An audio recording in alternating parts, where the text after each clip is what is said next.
તો ચાલો મિત્રો, આજે આપણે બનાવીએ ગોદડી।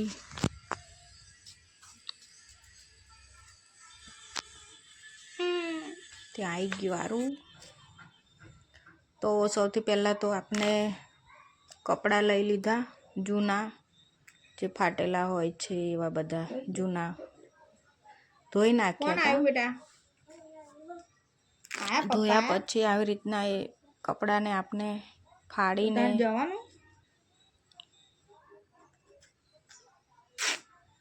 બધું અલગ અલગ કરવાનું હોય છે। કમ્પ્લીટ કડકા કરીને મૂકી દેવાનું। આટલા બધા છે કપડાં, બધા જૂના ડ્રેસ મારા પડ્યા હતા। એ હમણાં ફ્રી છું તો મેં કીધું ગોદડું બનાવી લઉં।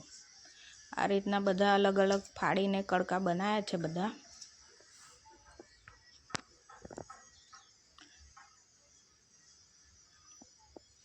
ડ્રેસમાંથી બટન છે, હૂક છે, એ બધું આપણે કાઢી લઈએ અને એને એકદમ સરસ અલગ અલગ કાપી લઈએ। પછી બનાવી દીધી મેં સાડીનો ઓળો। સાડીને ઊંધી કરી લેવાની, પછી એને કમ્પ્લીટ ઓળો બનાવી લેવાનો બંને બાજુ સીવીને। પછી નીચે પાથરીને ઉપર જે બધા કડકા હતા ડ્રેસના એ ઉપર પાથરવાના। બધી જગ્યાએ કમ્પ્લીટ આવે એ રીતના પાથરવાનું, કોઈ જગ્યાએ પાતળું ના રહી જાય। એટલે ગોદડું આપણું બધી જગ્યાએથી કમ્પ્લીટ જાડું આવે, મતલબ કે અમુક જગ્યાએ જાડું થઈ જાય, પાતળું થઈ જાય, એવું ના થાય।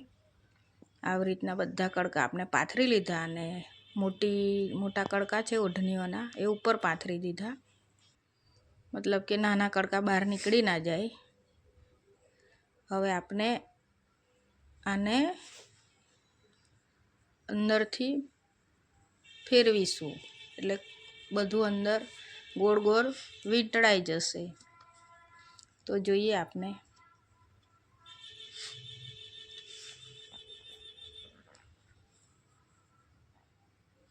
ટેકનિક છે ભાઈ, બધું ટેકનિકથી કામ થાય। હવે વિડીયો ઉતારવાવાળું કોઈ છે નહીં એટલે મને ફાવતું નથી બરાબર। તો હવે આવી રીતના ગોળ ગોળ વારવાનું હોય છે અને પેલા અંદર કપડાં જતા જાય ને આવી રીતના સાડી નીચે કોરથી કાઢતું જવાનું અને એ રીતના આપણે ગોળ ગોળ પીંડળું બનાવવાનું હોય છે। નીચેથી છેડો કાઢતું જવાનું। આવી રીતના અડધું વળી ગયું છે,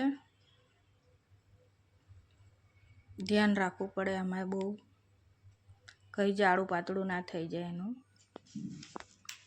બસ થઈ ગયું છે કમ્પ્લીટ। હવે એના છેડા જોઈ લેવું પડે બરાબર ખૂણામાં છે કે નહીં કાપડ, નહીં તો ગોદડી બગડી જાય। લો થઈ ગયું। હવે મેં રિટર્ન પાછું એને આવી રીતના કાઢી લેવાનું,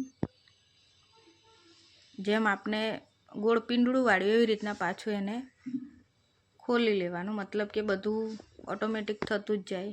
જુઓ તમે, આમ રીતના કાઢી નાખવાની ટેકનિક હોય છે, આપણી જૂની પદ્ધતિ, આપણા દાદા દાદી। જુઓ થઈ ગયું। તો આ થઈ ગયું છે આપણું ગોદડું રેડી। હવે આપણે આને કમ્પ્લીટ બધી સાઈડથી જોઈ લેવાનું, કંઈ રહી નહીં ગયું ને એવી રીતના। પછી હવે સીવવાનું બાકી છે, સીવી લઈશું એટલે એકદમ રેડી આપણી ગોદડી। આવજો।